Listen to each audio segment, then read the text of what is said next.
I'm coming down and there's a ledge, and the ledge is maybe 5 inches. Below the ledge is like a 5,000 foot drop. There ain't no way I'm getting there.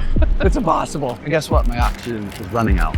So I'm probably gonna suffocate and die. But I say, backflipping off of Everest, doing the most insane workouts ever. multiple businesses like Running Man and All Day Running. Devon Levesque. everyone asked, why are you bear crawling the marathon in that 12 months? Well, to raise awareness for suicide prevention, because my dad took his life when I was 16. When I would talk about that, it would actually be like therapy to me. I lost my mum to cancer when I was 11. It's all going to come out at one point. It was only until early 20s where I was actually comfortable talking about it. I developed a new method from my therapist a couple weeks ago. It's called the 5-4-3-2-1 method, to where you essentially... What was the worst point for you where you're like, oh no, this is actually terrifying? I've never actually said this. Now, before we jump into today's episode, I just want to mention that this podcast is brought to you by me and everything that I have built to help you guys level up. If you want to transform your physique, build muscle, lose body fat, build strength, then you have the Thirst app. This has everything inside that you could possibly need to get yourself in shape, to hold yourself accountable as well. I also have the digital playbook, which is a step-by-step guide to help you guys build a following, monetize the following, and also build a strong personal brand. This is everything which I have done over the past nearly 10 years to allow myself to live a life of financial freedom and also geographical freedom. I can basically do whatever I want. Life is good. And I also have my newsletter, which has been revamped, where I'll share exclusive podcast insights, my raw thoughts on business, fitness, and much, much more. So if you're interested about any of those, check out the description. You'll find the links to all of them. Now let's get cracking with the episode. What's up, guys, and welcome back to First Things First. We are somewhere different today. We are on location at Sweet Honey Farm in New Jersey with my boy, Devon Levesque. What up, baby? How you doing? I'm just living, man. I'm feeling good. I'm feeling happy. I'm feeling present. I'm not surprised. I've just, had a tour of this place, and it's making me want a farm. I'd never thought I would want a farm before, but I feel like this is how we are supposed to live, like humans. Oh, man, 100%. I grew up on a farm in Idaho until I was 8, and then my whole family moved the farm cross country. So Idaho's on one side of the U.S., New Hampshire's on the other side. We moved cows, horses, everything across country. Mm-hmm. And then I grew up from 8 to 16 on a farm. My mom was a horse trainer.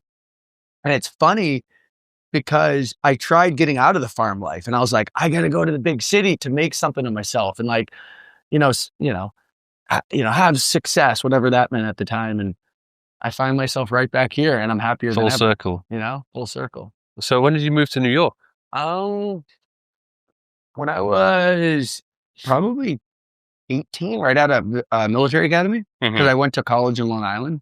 Yeah. And so I was kind of just Long Island for 3 years, dropped out of college, and then started running nightclubs and restaurants in New York. And shit, I didn't know that. yeah, I see it's quite a lot. Because the first time we met was in 2019 it was a Promix facility, wasn't it?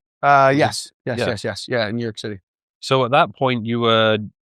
I was a trainer. I was training people. I just sold my first business, and I was. What was the first one?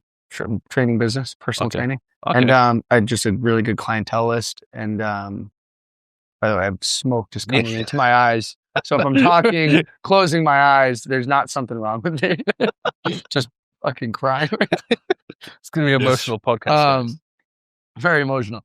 Yeah, that was 2019. So I was in New York for maybe 5 years at that point, running nightclubs and restaurants for 3 years. When I say running, I was managing. I was managing bartenders and bottle girls and barbacks and P&L sheets and making sure we filled the room. And I did that for about 4 years, and then I went back to my roots. My dad was a professional weightlifter, so I went back to my roots of training people, and all those clientele that used to come in and buy tables from me kind of transitioned and started personal training with me. Yeah. So what were your specialization when it came to the training? It was just body Making recomposition? People throw up. I was like, I want to give you the absolute hardest workout in New York City, hands down. I told myself, like, it's got to be hard. And I know for a fact if it's hard, they're going to come back. Yeah. Without getting injured. I had one injury. A girl rolled her ankle on some jumping thing, but no one really got injured. It was more just trying to not motivate them, almost a little reverse psychology, like, you can't do this, and it would almost push these high achievers to do it. So You were making cool. me do some stuff which I'd never done before, doing those push-ups on the Olympic rings. Oh yeah, Doing the backflips off the walls, yeah. everything. That was a fun workout. That was a humbling workout. Yeah, That was good. it was good, man. Yeah. So how did you first of all start the Promix brand? I met Albert, who's my partner, through a mutual friend, Chris Howell, and Albert's amazing. He's a food dietitian. He's a food scientist. All the accolades in the world of creating products in the health and like supplement space, vitamins, and he was doing all farm to table. So he would go to farms. He would source the raw ingredients, bring them back to a warehouse, package them up himself. He didn't use manufacturers. He wasn't using anyone except for him and one other person. And they would send it out. And it was kind of that brand that people would know about and they would use, but they wouldn't really post about. And I think I saw an opportunity to blast this out because it was such quality product. It was the highest grade protein in the world. It was we had protein at the time and puff and bars.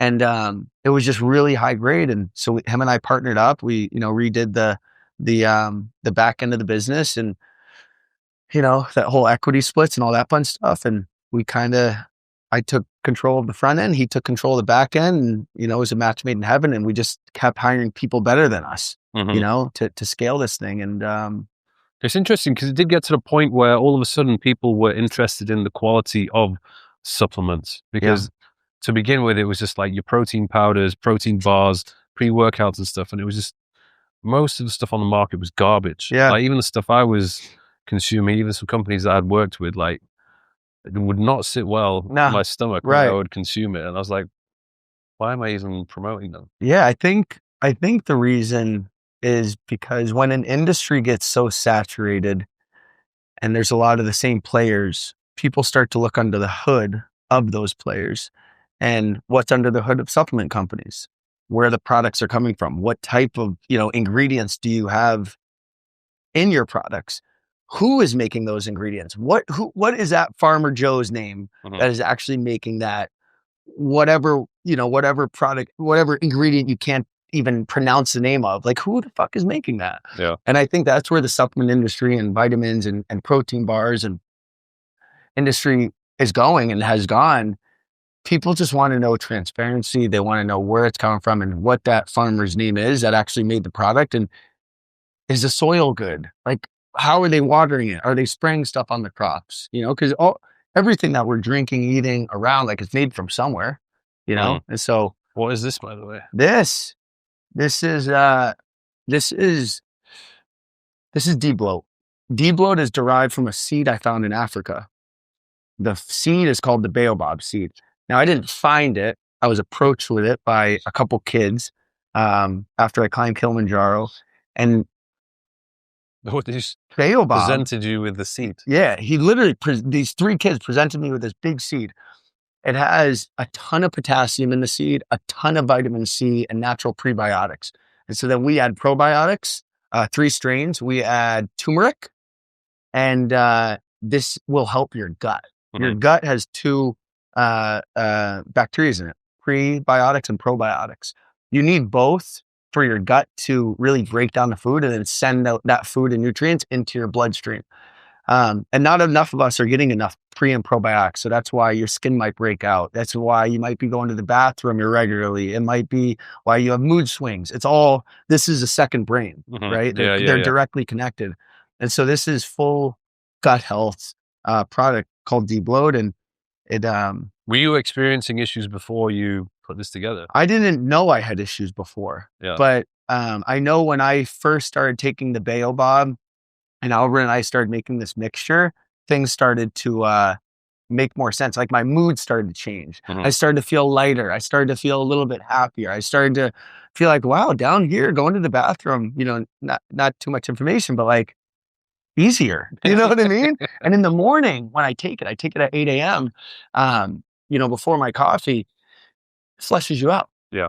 So you go into the day light, not bloated from the night before, and your body's, working to digest all the food. This flushes you out. It's a D-bloat effect. All right. So how do you go about looking to scale the company? Hiring people better. I look at businesses, especially online. It's going to take a consumer 7 times on average to see a logo or a product, in order for them to then convert into a customer. Mm-hmm. And then how do you keep them to continue? What's your retention strategy? So what are the 7 points? Is it guerrilla marketing? Are you wearing it? Are you throwing an ad? Do you have a good email strategy? Do you have good SMS, like text? Do you have influencers posting about it? Are you doing events? And so I try to use all of those as levers, as we scale, because right now it's 2025. Marketing is changing. Yeah. AI is changing. Events, is COVID happening? Like, what's going on? And you can pull any of those levers depending on what society is doing and just being aware of it. So having a high EQ and understanding, okay, what's happening in the world? How are you looking at this product? How are you showing up? Are you traveling more or less? And just understanding the world. And so once you understand the levers, understand the world, and then you have a good product, you can kind of adjust the levers. But then the good product is the key, a good high quality, because if you don't have a good one, then no one's going to stay, and that's where Albert comes in. And I don't know. Was there one in particular that worked best for you guys, or you tried them all and it just... From a marketing standpoint? Yeah.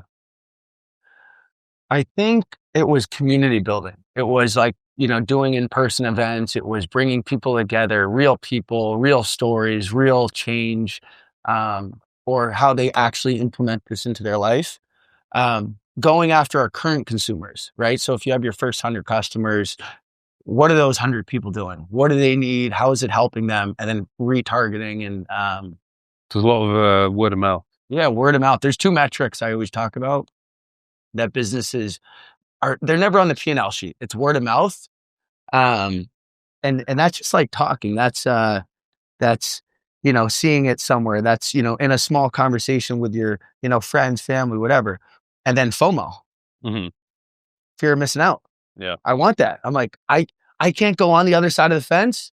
I want to go there. You know what I mean? Yeah, you're quite good at building up that hype. Every time I see you post an event that you've organized or you and Jesse have put together, I'm like, man, that looks so fun. Yeah. Like there is like a lack of that, I feel. Lack of fun. Yeah. Fun, community, everything's just like very serious and boring these days. Yeah. It's too competitive. You know, people's egos and, the competition world, is, it's too much sometimes, we only have one life and I'm just trying to have fun. You know what I mean? If I can leave this earth and just know I laughed a lot and I was around good people, and if you're on my team and we're friends, I want you to win no matter fucking what. Like I look at you and I watch your stuff. I'm like, fuck yeah, Mike, let's go. You're traveling, you're doing this, you're launching this, you're investing in that. I'm like, hell yeah. Like I want you to win.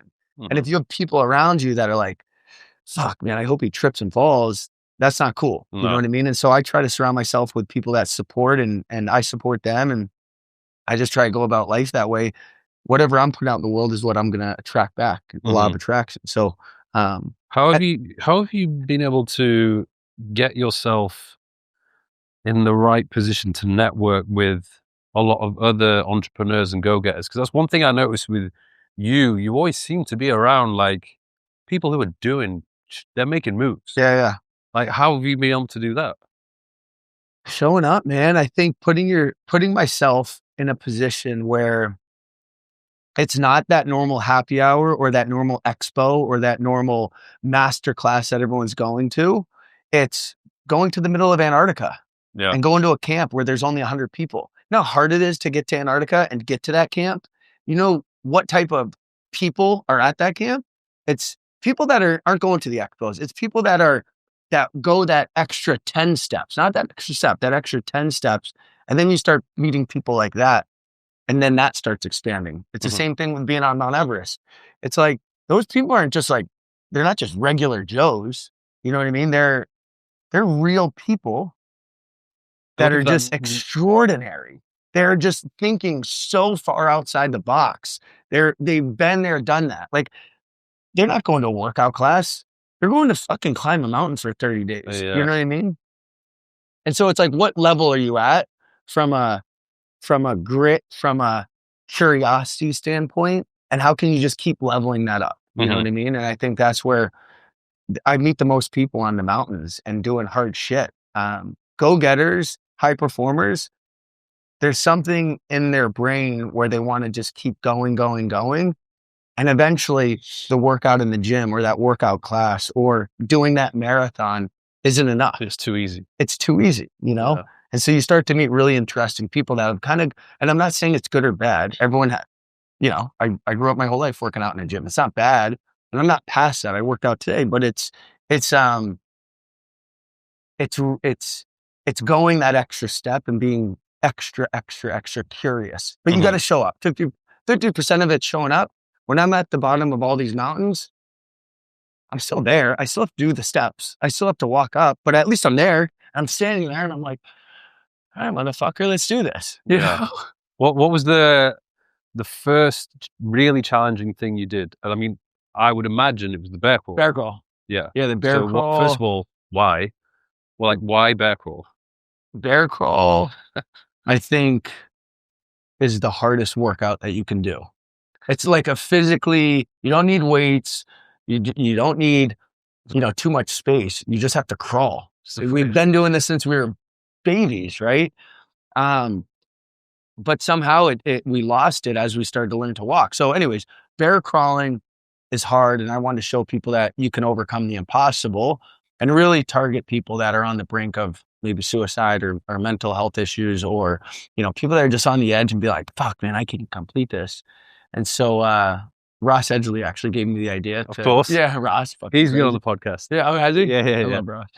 Him and I were had so many funny stories. Yeah, he's nuts. We were in the Lake District, climbing that highest point over there. And he gave me the idea. And I came back to America. I told all my friends. I must have told 20, 30 people. And then the next day, I'm like, all right, I'm going to start training. And I told myself, I'm like, all right, I'm going to bear crawl a mile. I'm going to do 60 laps in that gym, back and forth. And it took me like 2 hours. And I was like, fuck. Why did I do this? I told too many people.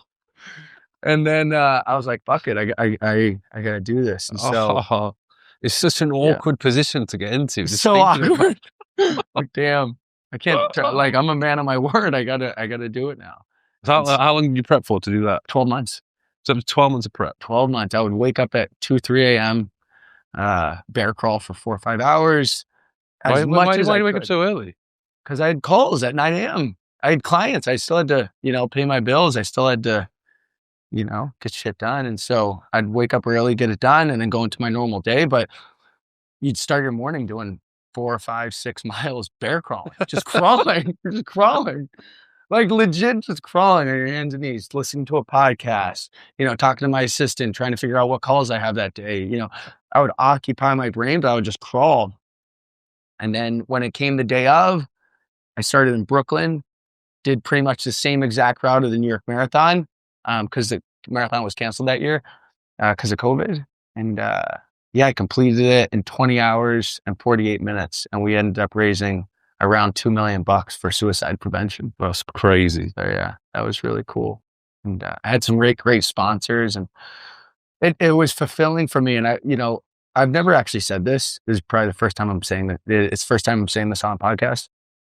The $2 million was amazing. And I know I'm helping people and veterans specifically. But what helped me the most was everyone asked, why are you bear crawling the marathon in that 12 months? News reporters, podcasts, whatever. And I always said, well, to raise awareness for suicide prevention, because my dad took his life when I was 16. And when I would talk about that, it would actually be like therapy to me because I never talked about my dad's suicide for 10 years. And so all that shit was building up. When you don't talk about stuff, it just builds up in your backpack. And so in that year, not only was I bear crawling and, obviously getting super strong and whatnot, but it was actually, I was getting strong up here because I was able to talk about shit that I went through, a traumatic incident when I was 16 that I held on to, and I lost my best friend, my dad, my coach, my mentor, etc., like that. And more than anything, it helped my brain calm down, and it was 12 months of therapy. You know what I mean? So you didn't speak to anybody about that 10 years. After he passed, I didn't talk to anyone. I didn't even really tell people. Yeah. And people would ask, where are your parents? Oh, they're not in town. Or, oh, have you talked to your dad lately? Oh, no, not really. I wouldn't even bring it up. Yeah. And I think it started to weigh on me. And yeah, it was a good 12 months, but I'm happy I did. And that was the hardest thing I did. And then every year after that, I committed to doing something hard every year. And so the following year, or it was a year after, I rode my bike across America, San Diego to Florida.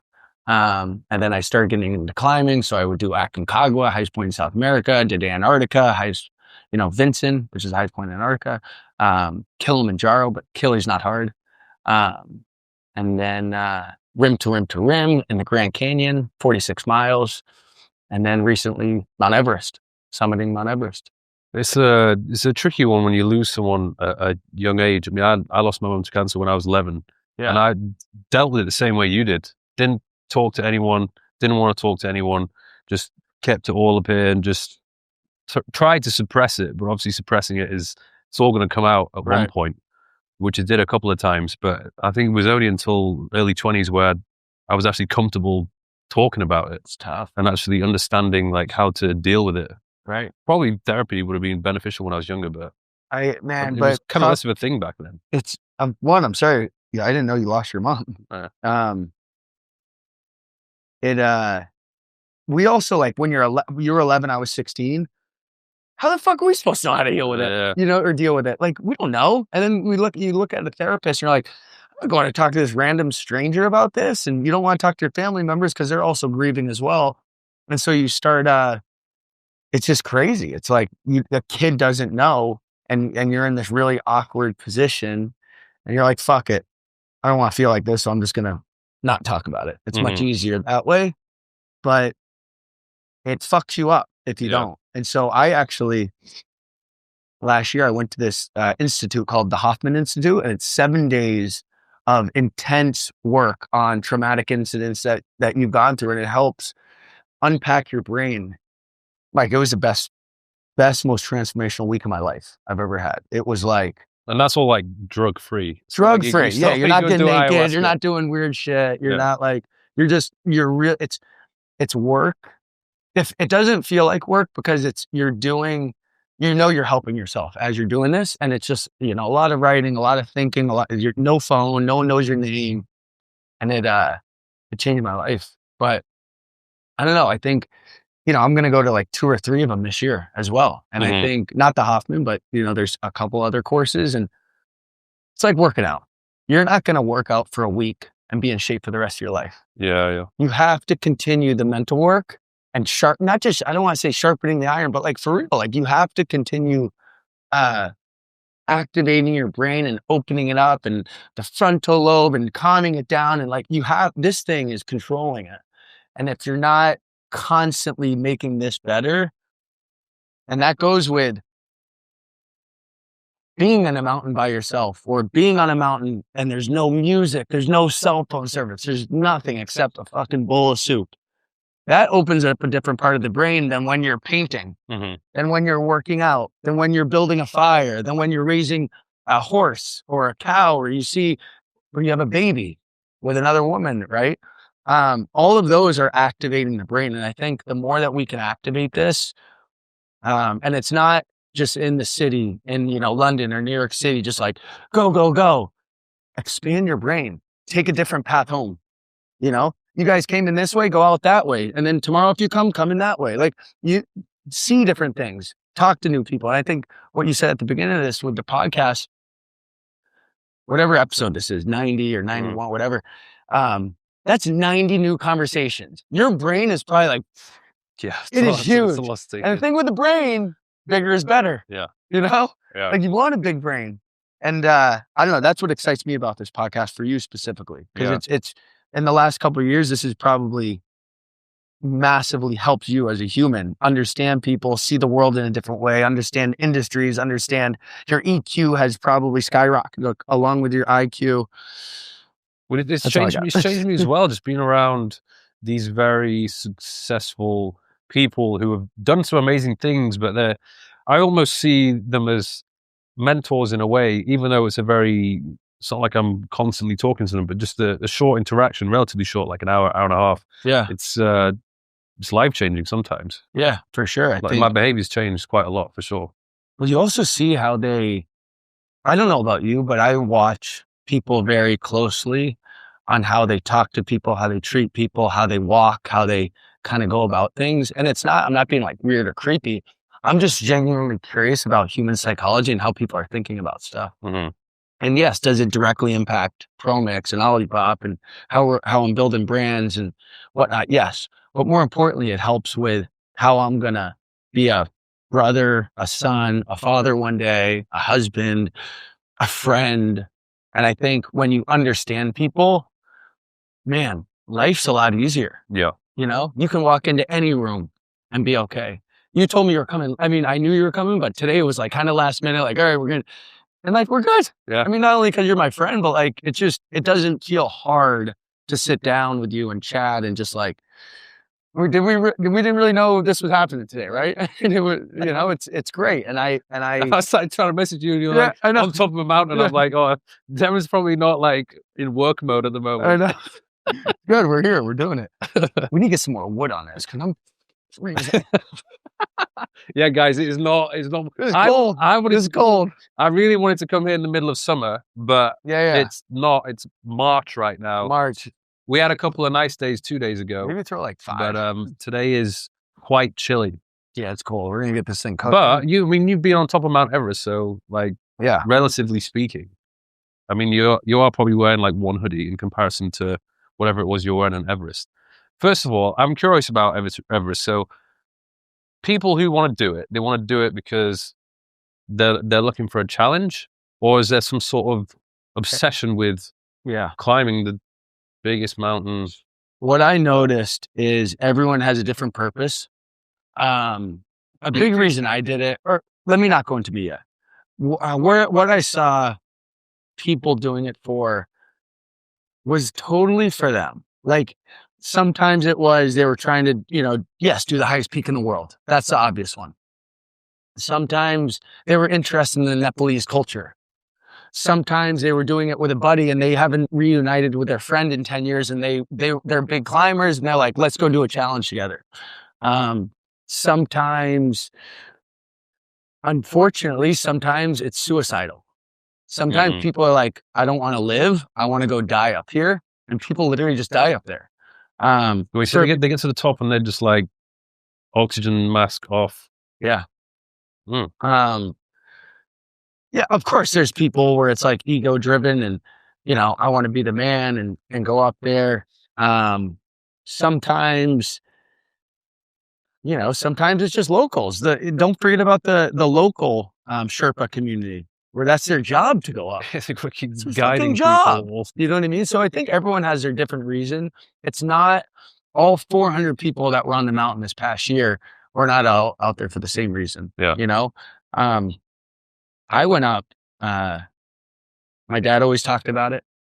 It kind of goes back to why I bear crawled, but I want to calmness. I want to be able to focus on one thing at a time and not have this crazy brain of like thinking about a million things at once and this race. I want to be able to calm it. And I find calmness on a mountain. I find calmness when I'm just walking, man, just out there or climbing and, focusing on, how my carabiners are or, how my equipment's working or how I'm layering or what I'm eating.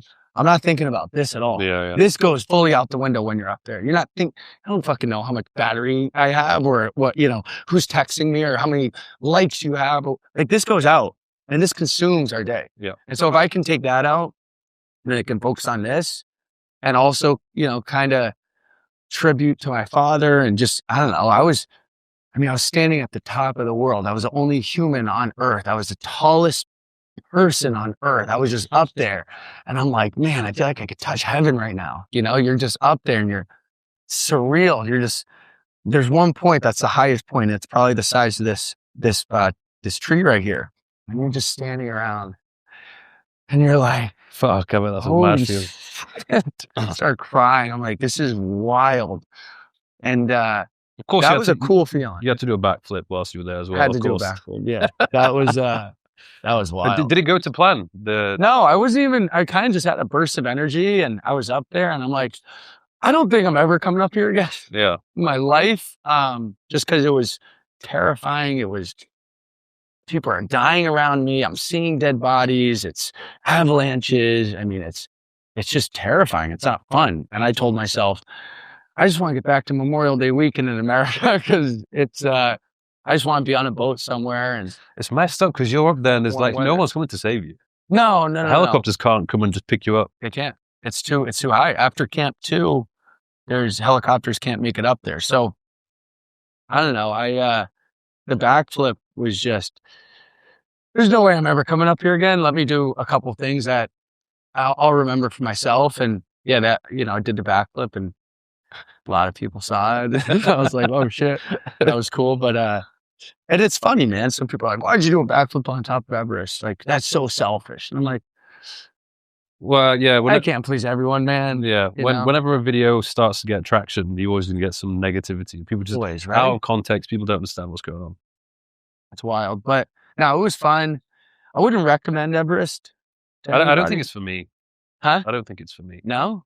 You want to go up there? You would look good. You'd be the I mean, most stylish Everest guy out there. But I'm not a fan of the cold. Yeah, it's cold. I don't get cold that much. I'm fucking cold right now. Yeah. I'm cold. This is nice though. What was I'm like shivering. Was there a point where you were just like, what was the worst point when you were climbing Everest for you? Where you're like, oh no, this is actually terrifying. Yeah. I was at about 28,000 feet. Everest is 29,029 feet. 29,030 feet. It got taller in the last 10 years, actually. So think an hour and a half, 2 hours after I've summited, I'm coming down and there's a ledge and the ledge is maybe 5 inches. And, I'm trying to descend down. From me to this barn is this ledge. Below the ledge is like a 5,000 foot drop. From me to the barn, there's 100 people. Cramped, all trying to get to the summit because we only have a couple summit days per year, and this was a really nice day. And I'm looking at here, and I'm like, there ain't no way I'm getting there. It's impossible. Yeah. There's no room. And guess what? My oxygen is running out. So I'm probably going to suffocate and die. But I say, you know what? I'm sitting there with Jen, my buddy who I climbed with, and John wasn't with us at the time, but Jen, our Sherpa. I was like, yo, I don't know about this. And he's like, I don't either. He's like, I don't think we're going to make it across. And I'm like, fuck. And so I started thinking about my funeral, and I start thinking about what they're going to say at my funeral and what my mom's going to say, and my friends, and oh, that idiot, of course he's going to die on Everest. Like just start thinking about every funny joke, every commitment I've made, people in my life, my dogs, farm. I just start thinking like what I'm going to miss out on, as a 31-year-old. And I came to the conclusion, I'm like, I'm going to die. And okay, well, fuck it. Let's at least try to get across. And we took it slow, and we've managed to get around every single person without falling down. And I get over it. We walk another 30 minutes, and that whole ledge collapsed. And I think there was about 5 people that fell dead right behind me. Shit. Yeah. And so that was pretty sketchy. You hear about it. Everyone said the Hillary step just collapsed. And could have so easily been you. Oh yeah. And it's not that they're not experienced. You're not climbing Everest if you're not experienced. There's no, you know what I mean? Like you have to have like some experience under your belt. You have to understand the mountain. A lot of it's luck though. Like just getting good weather, not getting sick. Your equipment didn't break. You have enough food. Did your oxygen run out? Did your oxygen break? Is there anything, interfering? A lot of things have to go perfect for you to be able to summit Mount Everest. those, I believe 5 people, were just in the wrong spot at the wrong time. You know, it's not like they did anything wrong to my understanding.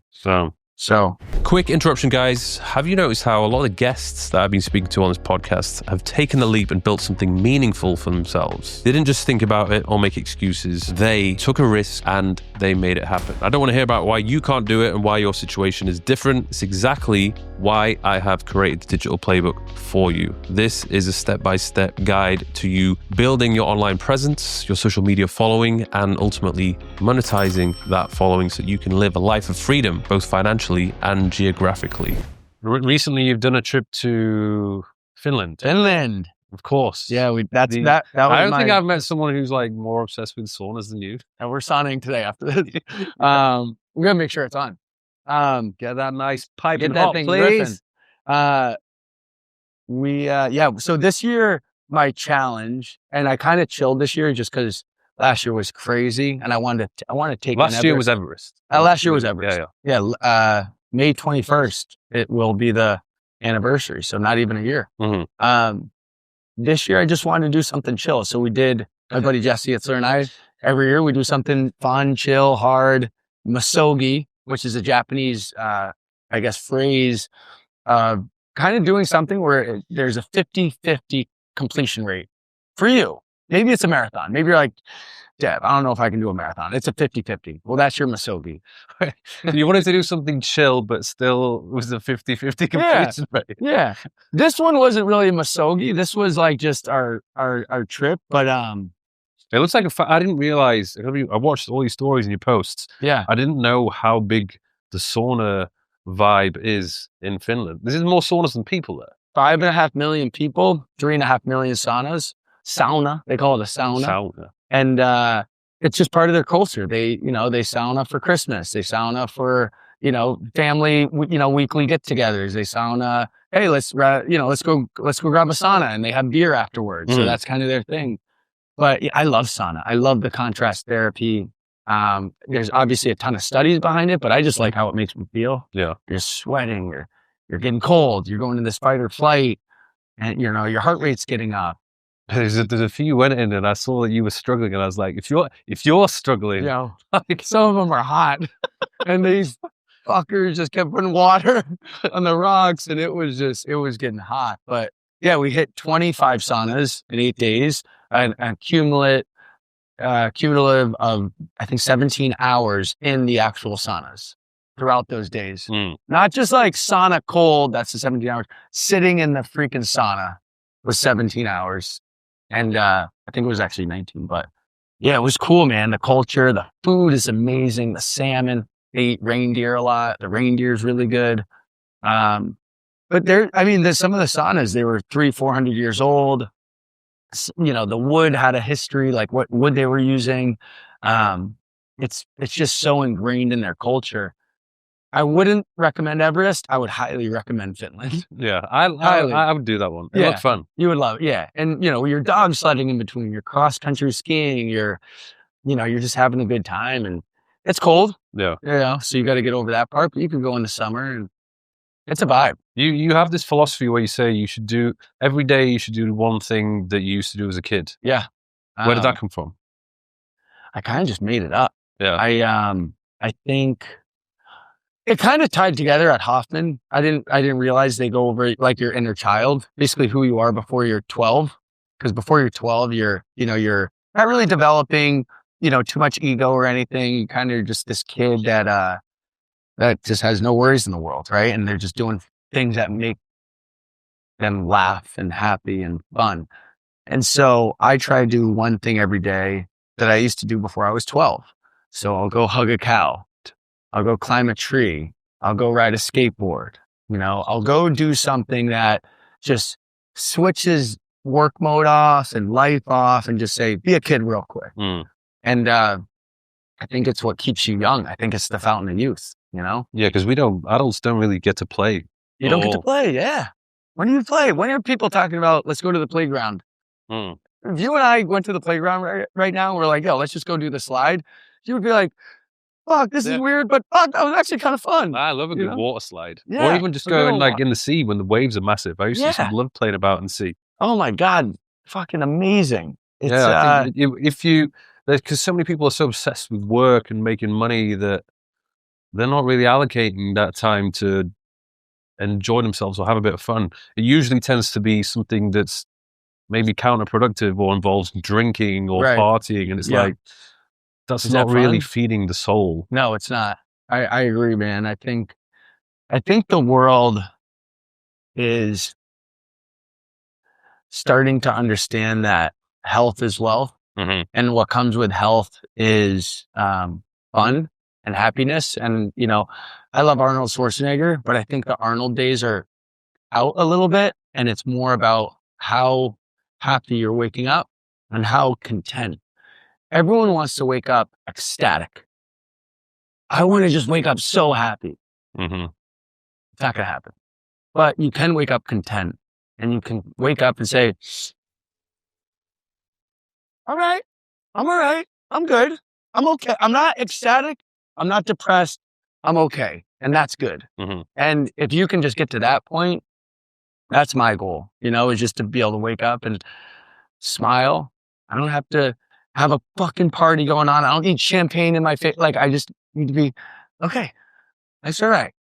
And that alone will fix a lot of your ego, your drive, your overcommitment, saying yes to people too much. It'll fix a lot of these things that weigh us down. If you can just be like, I'm all right.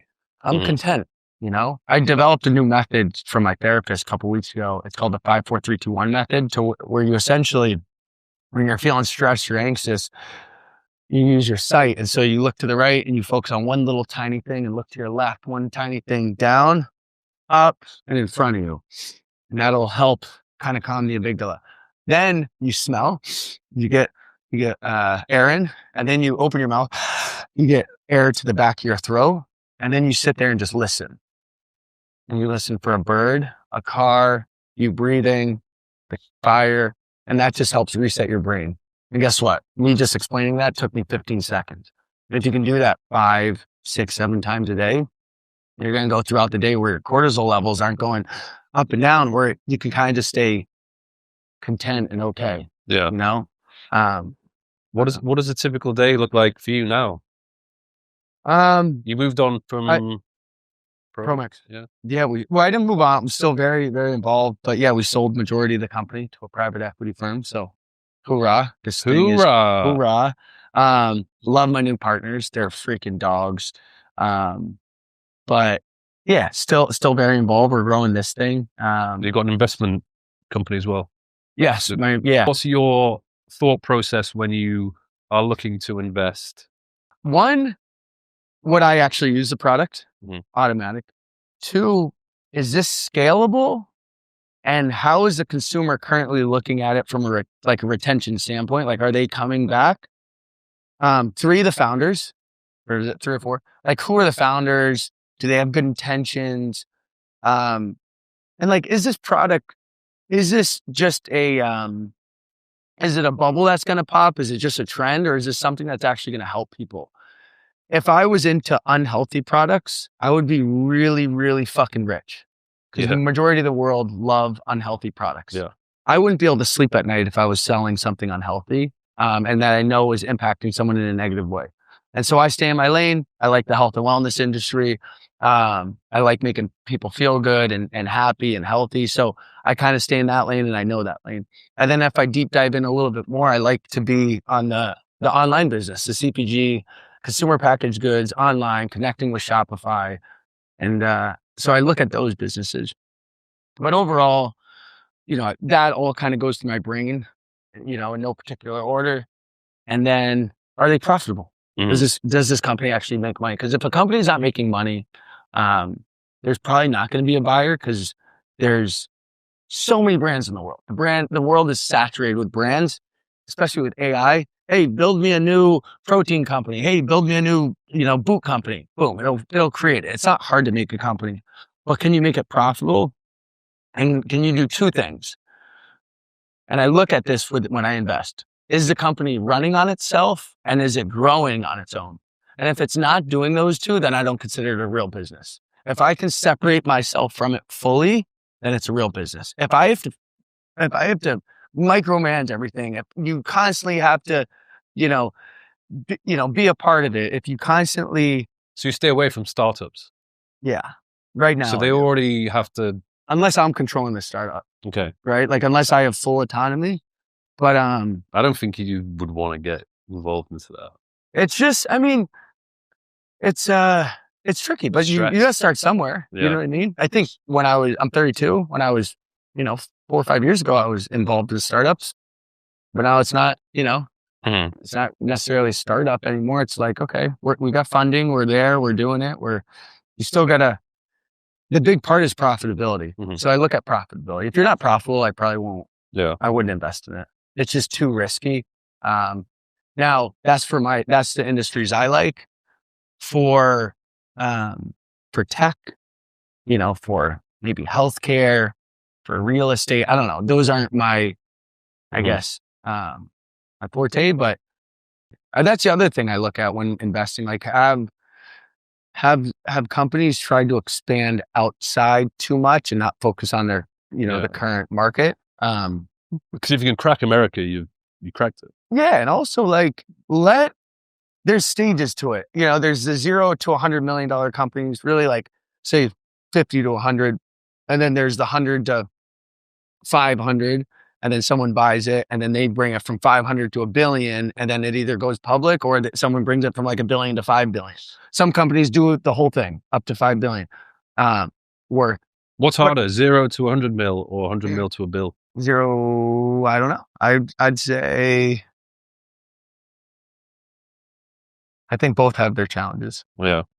Yeah, both have their challenges. Because look, if you go, say, you're 0 to 100 and you're 100% online, that was hard as it is. But then 100 to 500, you're going into retail, which is a whole nother, dog, and then 500 to $1 billion, maybe you're going into, corporate, B2B, business to business, plus you have online, plus you have retail, and boom, your retail, Walmart just dropped you and boom, you just lost $200 million a year. Yeah. Like that's real. And so each one I think has different struggles, but what's the plan now with the things you want to do? I feel as though the farm business is taking most of your interest at the moment. I love it, man. It's so fun here. We have a wait list of over 10,000 people that want to become a member. How did the idea come about? Kind of from when I was a kid, growing up on a farm and what I had access to, whether it was what we grew or riding horses or just being outside all the time. And kind of coming back to that, when I bought this place 4 years ago, I was like, man, this feels so good. Mm-hmm. But I noticed a lot of my friends and people I met through the cities, New York City and LA and Miami and London and all these people, they were like, I don't know how many tomatoes grow on a tomato plant. I'm like 100 every year, but you get about 100. Or like, I don't know how to milk a cow, or how do you just ride a horse? And I'm like, wait, how do people not know about this stuff? Yeah. Like, this something comes second nature to me. Like I want to share this. And so it's a co-working space plus sauna, cold plunge, hyperbaric chamber, gym, community. And I just think people need more of that. We all go through transitions in life. And when you have a good community to back you up in those transitions, it makes the transitions a lot easier. So I don't know, kind of that was going through my head and now we just rip. What's the hardest thing about running a farm? Because I kind of want to do this. Yeah. Maybe in Spain. I feel What's the hardest part? You got to put a budget in place.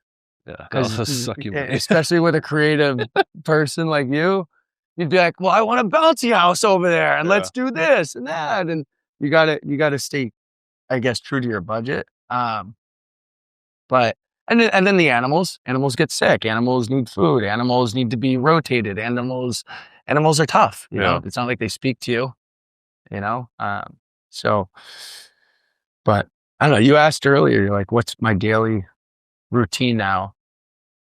I stopped setting an alarm 5 years ago. I don't set an alarm anymore. I just let my body wake up. drink D-Blow, have a coffee, then come to the farm if I'm not traveling, sauna, cold plunge, work out, eat some food. All the food we have here is cooked on the property. It's grown on the property or raised on the property. There's no external stuff coming in. So I eat that. Sauna and cold plunge again. Throughout that, I'm jumping on 15, 20-minute calls here and there. About what? Like just Promix, investments, the farm, hiring, firing, whatever, business stuff that I enjoy. Yeah. There's 5 things I live by that I told you earlier. Family, health, community, freedom of time, and giving back. And those are the only types of calls I'm getting on.